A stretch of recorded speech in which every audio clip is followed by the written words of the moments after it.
It's time for some forensic weather because there is something that I think is out there this morning that could threaten your travel, especially if you're driving west on 68, and it's a small patch of freezing drizzle. Now, here's why we say forensic weather. Normally for precipitation, we look on radar, we look on satellite, and yet there's nothing going on anywhere across our entire viewing area. We look off to the west, same thing here. But I do think below the radar beam, right around 2,500 feet, there is some freezing drizzle on the western slopes of the Alleghenies and parts of West Virginia and the Panhandle of Maryland.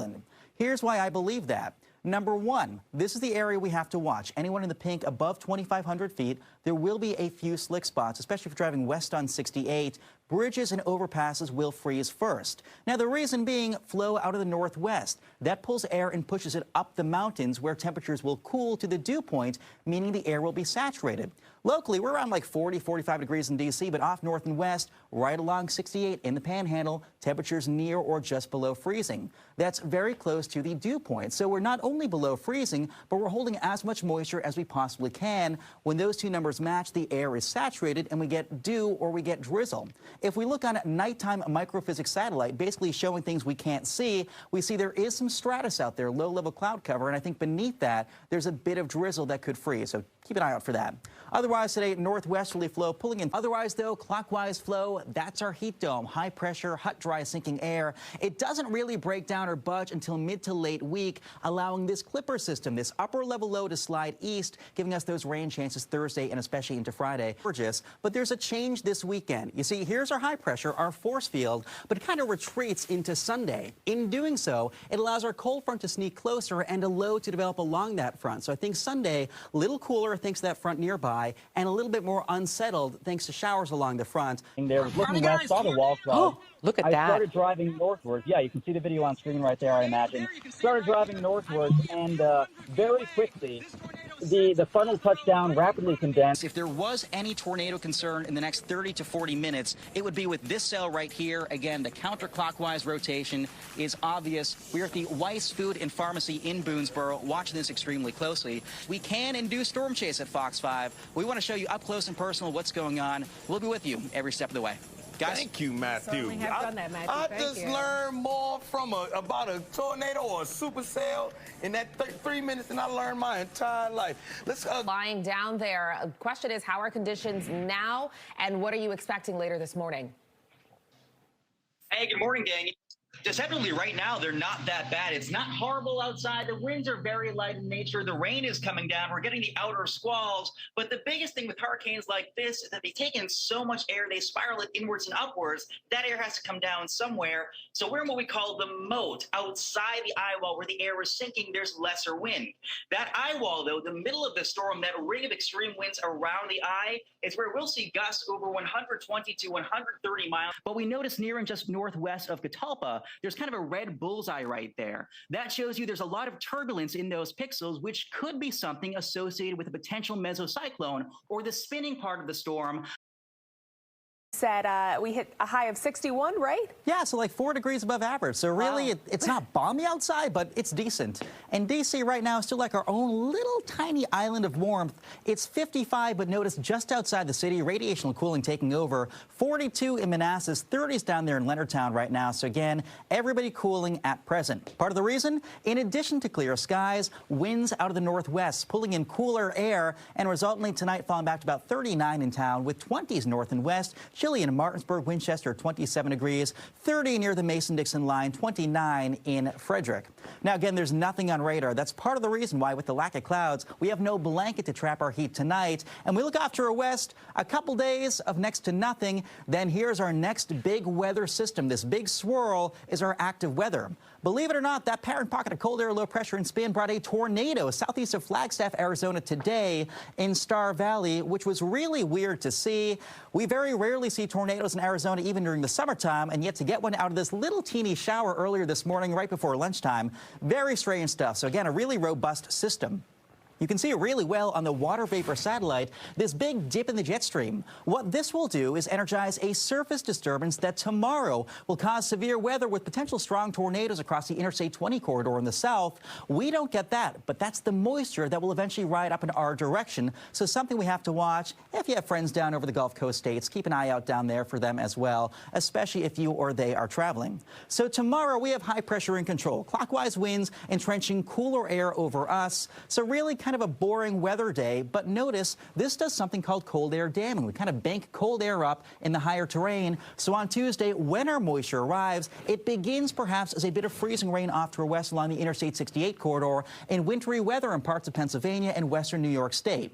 So tomorrow, with that cold high pressure in control, only 51 in D.C., 40s north and west, 51 Dulles, like we said, mid-40s over the Potomac Highlands. Tonight, tomorrow, not all that much going on. Tomorrow, kind of a blanket of high, thin overcast pushing through. You might see like a ring around the sun, a sun halo, thanks to that filtered sunshine. Then Tuesday morning, we see a little bit of pink here. That could be a little touch of freezing rain at the beginning as the moisture works in. Then everybody warms up. This big slug of moisture works in. Pretty much an absolute washout on Tuesday. It gets better into Wednesday with only very isolated showers and partial sunshine.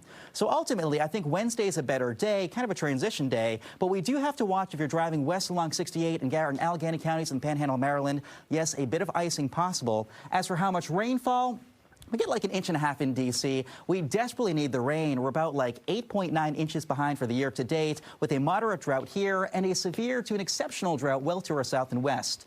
In addition, behind the system into Wednesday, blustery winds. That's something we have to watch for air travel. Gusts over like 30 miles per hour Tuesday and Wednesday on the backside. I think Thanksgiving Thursday should be good. And then we watch another system lift north Friday into Saturday. And again, that could be kind of a waterlogged one too. So something to watch there. Our 7-day locally shaping up like this. Here we see Thanksgiving's kind of like a weather sandwich. The only really good day in the 7-day. Then eventually Friday, Saturday, we're watching that next system. By Sunday, cool behind that secondary cold front. Ladies? All right, Matthew, thank you. Well, the Thanksgiving holiday travel season now. Imagine you're stirring a cup of coffee. The coffee forms a vortex that dips in the middle.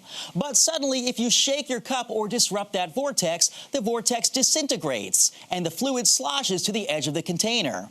That's how pieces of the polar vortex swing south over North America. When that happens, parts of the U.S. can plunge into a deep freeze for days or weeks, and big snowstorms often follow. For the next couple hours. All right, Matt, what you got? Hey there, Tucker. Sorry about that. Looking at a new area of rotation that is just beginning to develop near Burtonsville, Fulton, and Laurel. Again, not tornado warned yet, but it's one of those days where we want to give folks an advanced heads up. It's these little kink in the line circulations where you have easterly or southeasterly winds ahead of the main line and winds out of the west-northwest behind the main line. They meet, they make these little, we call these kinks in the line that have these quick hitting spin-ups. And that's why there's this new area of rotation near West Laurel. It's not particularly tight right now. But like we said, on environments like this, things come together pretty quickly. But again, the main focus, of course, to put that circulation near Dayton, which looks a little broader, a little weaker on radar now, which is good news. We want these things to kind of fall apart. But I'm definitely keeping close tabs on like Burtonsville to Fulton. If you know folks there, northeast, even right along 95, a little bit south of Columbia, it's something to watch over the next 10 to 15 minutes. So you don't have to go to your safe space yet up there, Matthew, but we just get ready got a warning. to do that. Brand new one, Matt. Nice call. High pressure, so that kind of pushes off and staves away our rainfall chances. The reason being, the big overarching pattern is something called a Rex block. High to our north, low to our south. This is trying to give us the rainfall. This is pushing it away. Now, these two are like interlocking gears. They spin in opposite directions. The low goes counterclockwise, the high goes clockwise, and as a result, like those gears stuck together, they don't really budge. So as long as this high is kind of languishing and pushing, suppressing this farther south, we're really hard-pressed to get the moisture we need. Why spinning low over the Canadian Maritimes. Cold front pushed through yesterday and the day before. That's why we're getting the cold air in the backside. But this little strip of low pressure might touch off 1 or 2 showers during the heart of the day. Something to watch. Otherwise, though, with that northwesterly flow, it is cool today. Only upper 50s to around 60 in most spots. Our average is 69. We won't see that. Only about 60 today in D.C. And like we said, here's our main low. But trailing that is a little strip of vorticity or spin, which will enhance upward motion or ascent to touch off 1 or 2 very light showers during the heat of the day after lunch. Again, not a washout, more the exception than the rule. So afternoon temps right around 60, a little cooler north and west over the Potomac Highlands, 59 Fairfax, 60 in West Springfield. And watch what happens. After lunch, we cloud up 1 or 2 very light showers. Notice, though, there is green on the map, but there's dry air near the ground, so some of the rain might evaporate on the way down. So this really probably overdone, just a brief spring market. Cooler north and west as well. So things are changing with the wildfire conditions. There's that low over the Gulf of Maine that for days gave us that persistent northerly flow. Remember, low spin counterclockwise, but now it's pushing offshore. It's weakening. Think about when you stir a cup of coffee. If you stop stirring, the swirl starts to lessen. Same thing here, too. Now winds out of the west, pushing the smoke offshore. So yes, we have some lingering today, the first half of the day. I think later morning.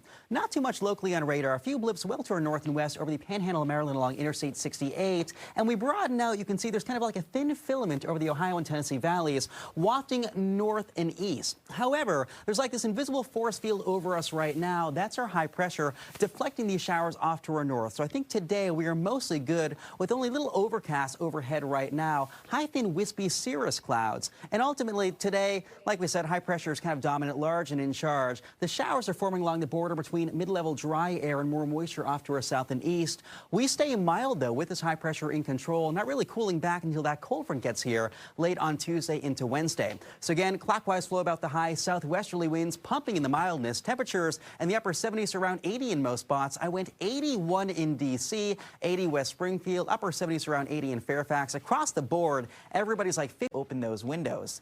Then we start paying attention to this. Why on earth are we showing you Iowa and Illinois? Well, here's a storm complex yesterday. You see this kind of remnant swirly twirl right here? We call this a mesoscale convective vortex, a leftover little eddy, if you will. What this will do, and the vorticity, the spin associated with this, will push east and perhaps redevelop today into tomorrow. It may approach the Pennsylvania border. As it does so, it enhances low-level easterly winds ahead of it, and that bolsters low-level helicity or twist enough that we could be talking a very isolated tornado chance in our far northwestern zones tomorrow. That's why the National Weather Service Storm Prediction Center has highlighted the Panhandle of Maryland and perhaps the northern parts of the Interstate 81 corridor as having that very low-end tornado risk, but not quite zero. So Futurecast shows tomorrow morning. We start off mostly sunny, a couple clouds